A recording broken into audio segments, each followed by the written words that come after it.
Recently, I've started a journey of unlocking at least one achievement in all games that have achievements in my Steam library. Let me tell you why.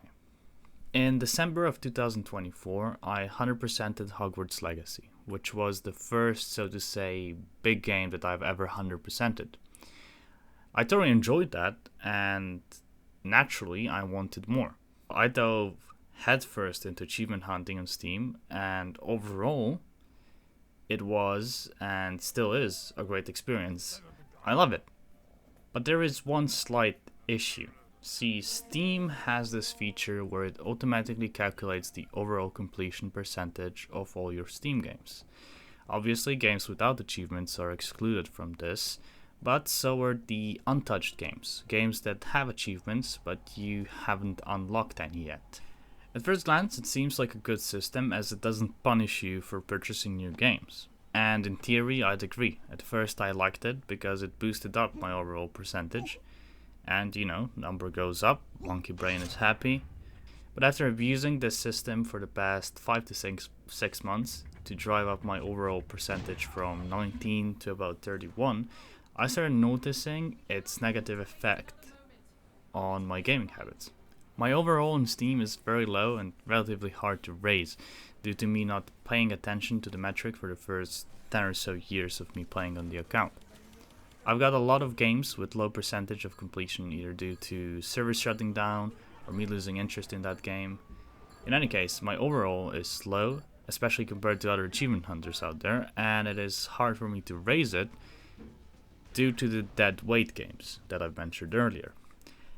That, however, didn't stop my brain from giving myself a goal of attaining 50% overall. Because for every one of the deadweight games, I just have to get another game to 100% to balance it out. That way, I would get more out of the games I already had and raise my overall along the way. It all checked out. Except, I couldn't start many of the games I already owned. The system, as it was, or is, actively discouraged me from playing games I haven't played yet, but already owned, or even trying out some completely new ones I might buy. If I start a new game and an achievement pops, my overall is going to drop. Or is it? Well, it turns out that not at all.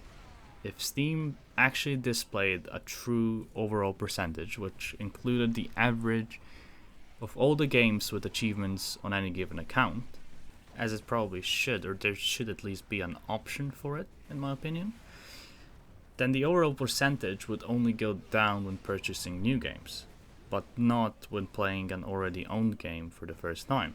Achievements popping in already owned games would only drive the overall percentage up. So this is the solution I invented for the problem that I also invented. I'm currently going through the games in my library and playing until I unlock at least one achievement. I had around 300 such games when I started doing this. For reference, now I'm at about 200, I think. And to not spend literal years on this project, the current rule of thumb right now is as soon as the first achievement pops, I alt F4 the game, and if I liked it enough, I'll come back to it later.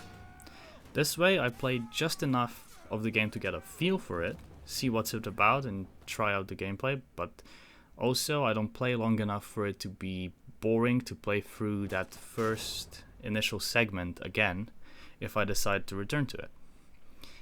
I have to say this actually proved to be a great way to try out the games you already own, especially if you manage to pile up hundreds of unplayed games from Humble Bundle or, similar services. Doing this, I've already found some hidden gems I probably wouldn't otherwise try out for years to come or perhaps ever. Wolfenstein games, for example, I have to play as soon as possible. This is non-negotiable. Corpse Keeper is a weird but very interesting title. Werewolf the Apocalypse I'm interested in for the gameplay, despite the poor reception the game got on release. And although it is not a hidden gem, The Last of Us Part 1, which sat in my library for over a year at this point, is too good to wait on, so I continued playing it straight away. I know this is probably one of the most first world problems you've ever heard of, but striving to get to that true overall percentage and trying out all the games in my library along the way has been a really pleasant experience.